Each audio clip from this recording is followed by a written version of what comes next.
आज मैं आपको ऐसे बाबा की प्रसिद्ध मंदिर के दर्शन करवाऊंगी और वहां से आपको एक ऐसी चीज लेकर आनी है जिससे आपके सभी संकटों का निवारण होगा और आप सालों साल उसका यूज कर सकते हो। क्या वह चीज है, क्या बाबा का आशीर्वाद है, क्या बाबा को भोग लगता है, कब बाबा के दरबार के कपाट खुलते हैं, कब बंद होते हैं, क्या बाबा का राज भोग है, कहाँ आपको रहना है जाने के बाद, सब कुछ मैं इस वीडियो में बताऊंगी। अंत का बस बने रहना। जय श्री राम। राजस्थान के चूरू जिले में स्थित हनुमान जी का यह प्रसिद्ध मंदिर है। बहुत ही सिद्ध जागृत मंदिर है। यहाँ पर बाबा हनुमान ऐसा पहला स्वरूप है बाबा का, और कहीं पर नहीं आपको देखने को मिलेगा। दाढ़ी मूछ वाले हमारे बाबा हनुमान की प्रतिमा है यहाँ पर। यहाँ सालों साल भक्तों की बहुत भीड़ रहती है। कभी भी आप जाओगे आपको भीड़ ही मिलेगी, क्योंकि बड़े प्रसिद्ध मंदिरों में आप कभी भी दर्शन कर सकते हैं। वैसे तो बाबा के 2 मेले लगते हैं यहाँ पर। यहाँ पर बाबा के 2 बड़े मेलों का निर्माण होता है। हनुमान जयंती पर चैत्र शुक्ल चतुर्दशी को, और एक होता है शरद पूर्णिमा को। दोनों मेलों में बहुत ही भीड़ होती है। इस टाइम पर अगर आप आते हो बाबा के दर्शन करने, बहुत ही अच्छा भव्य मंदिर श्रृंगार होता है। बहुत ही अच्छे भजन कीर्तन भंडारा होता है। बहुत ही भीड़ होती है इन दोनों टाइम पर। तो बाबा के हम भक्त, मैं तो देखो कभी भी बाबा के दर्शन करने चली जाती हूँ, शनिवार मंगलवार को भी। अब की बार तो मैं संडे को गई थी, तब भी वहाँ पर भीड़ थी।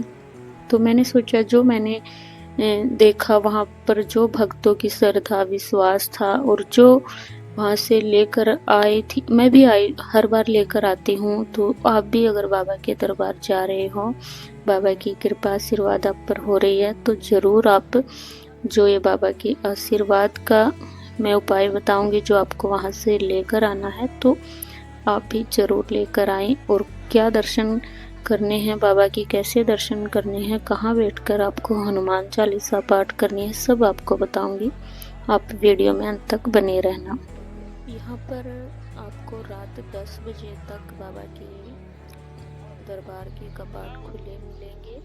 10 बजे तक बाबा की शयन आरती के बाद सुबह 4 बजे फिर बाबा के कपाट खुल जाते हैं मंदिर के।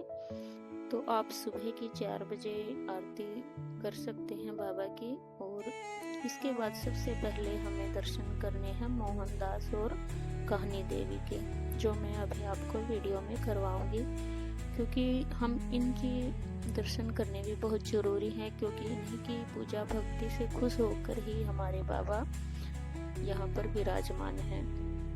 तो हम सबसे पहले या बाद में कभी भी करो, कोई बात नहीं है, तो आपको मोहनदास और कानी देवी की जो समाधि स्थल है, इनके दर्शन जरूर करने हैं। ये देखिए यहाँ पर हैं बाबा मोहनदास और कानी देवी, जो ये 2 भाई बहन थे। इन दोनों की समाधि यहीं पर है। तो इन्हीं की पूजा भक्ति से खुश होकर हमारे मोहनदास जी की, तो बाबा ने यहाँ पर उन्हें दर्शन दिए थे दाढ़ी रूप में, और इसी रूप में बाबा यहाँ पर विराजमान है। तो यहाँ पर इनके सामने ही एक शिवलिंग भी है, वहाँ पर भी भक्त जल चढ़ाते हैं। और यहाँ पर बाबा की भी, हनुमान जी की भी प्रतिमा है। और यहाँ बैठकर भी बहुत सारे भजन कीर्तन कर रहे थे बाबा की, क्योंकि मंदिर में तो वहाँ आगे तो ना तो फोटो वगैरह भी खींचने देते हैं, तो यहीं पर भजन कीर्तन करते हैं कुछ लोग बैठकर। और सीताराम हनुमान मंत्र जाप करते हैं, मोहनदास जी के हनुमान, ऐसा कुछ भी मंत्र है। तो यहाँ बैठकर भजन कीर्तन कर रहे थे सभी भक्त। और यहाँ पर वैसे तो वीडियो नहीं बनाने देते थे, पर बाबा की असीम कृपा हुई कि खुद एक भक्त ने मुझे बोला कि आप जाओ अंदर जाकर वीडियो बनाकर ले आओ। तो मैंने तो यह बाबा का ही चमत्कार सोचा।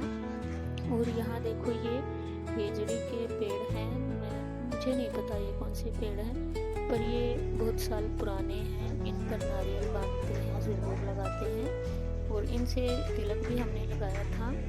तो इनकी भी बहुत सारी विशेषता है। क्योंकि इतने साल पुराने पेड़ हैं तो कुछ तो इनमें भी एनर्जी है। तो इन पर नारियल बांधते हैं अपनी अर्जी का, और हम घर से नारियल ले जाकर वहाँ पर अर्जी का नारियल बांधते हैं ताकि हमारी मनोकामना पूर्ण हो। जब भी वो नारियल गिरता है हमारी मनोकामना पूर्ण हो जाती है, ऐसा यहाँ का मानना है। तो कोई भी भक्त है अपनी श्रद्धा और विश्वास से अर्जी का नारियल वहाँ पर ले जाएं, और वहाँ पर जो पेड़ हैं और जो हवन कुंड है उसके पास भी वहाँ पर नारियल बांध रहे थे। मैं अभी दिखाऊंगी आपको वीडियो में।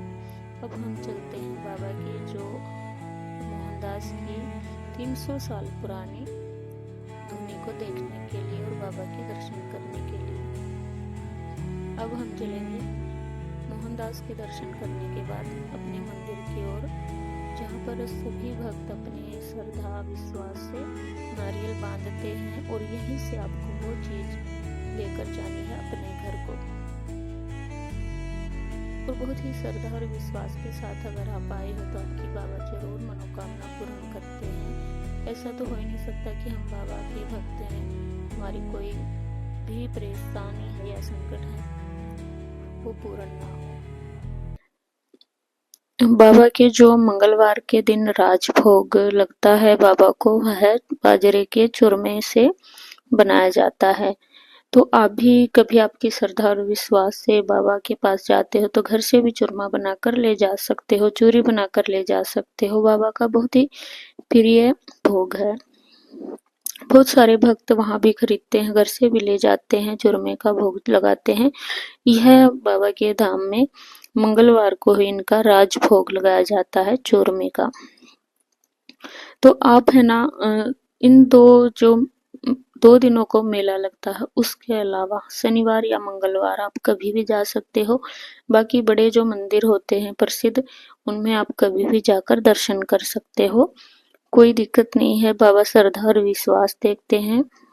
तो ये देखो, ये अंदर भी बाबा के जो मोहनदास जी की धुनी है उसके पास ये खेजड़ी का पेड़ है, इस पर लोग अपनी श्रद्धा और विश्वास से नारियल बांधते हैं, अपनी अर्जी बांधते हैं।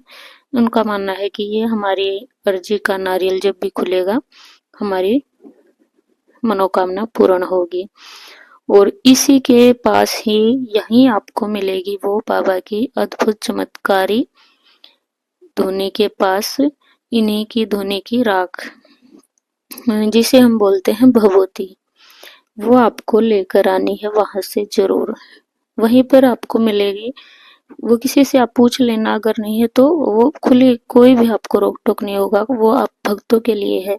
ये देखो मोहनदास जी के धुनी के पास बाबा के बहुत ही सुंदर दर्शन है।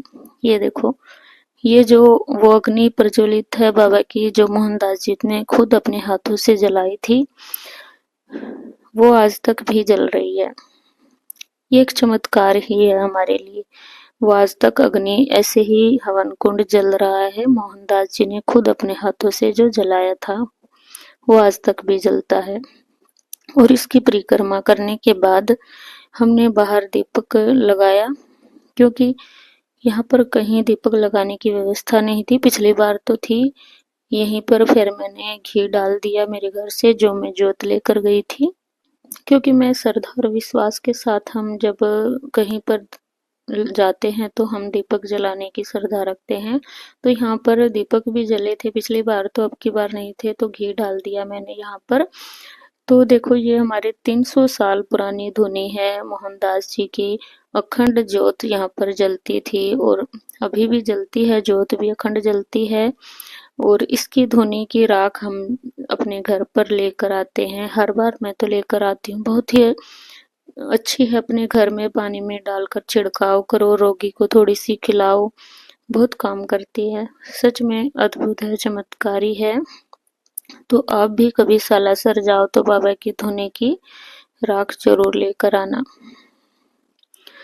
तो इस तरह से हमने बाबा के दर्शन किए, प्रतिमा देखी।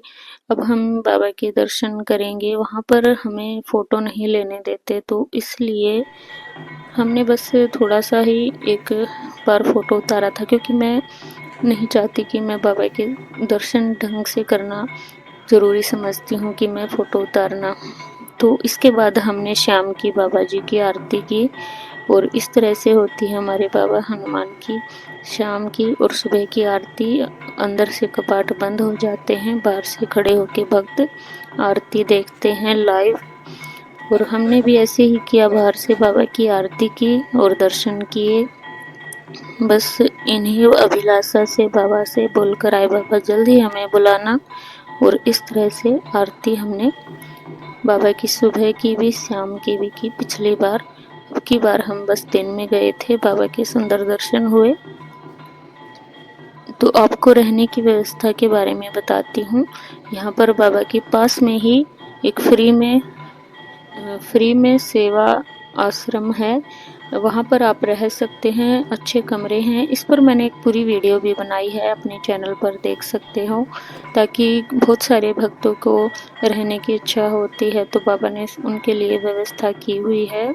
इसकी वीडियो पूरी है, चैनल पर जाकर देख लेना कहाँ है, मैंने लोकेशन के साथ डाली हुई है ताकि भक्तों को दिक्कत ना आए। क्योंकि मुझे भी नहीं पता था, मुझे मिली तो मैंने सोचा अपने भक्तों तक भी शेयर करूं।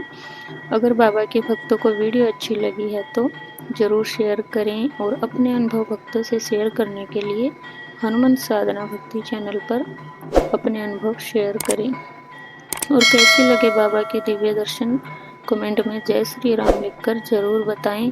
और हाँ, अगली वीडियो में आप अंजनी माता का पास में मंदिर है उसके दर्शन ज़रूर करें। और एक और बाबा का यहाँ पर प्रसिद्ध मंदिर है, उसके दर्शन भी ज़रूर करें। वो मैं अगली वीडियो में आप तक ज़रूर पहुँचा दूँगी। तो जय श्री राम, जय संकट मोचन हनुमान।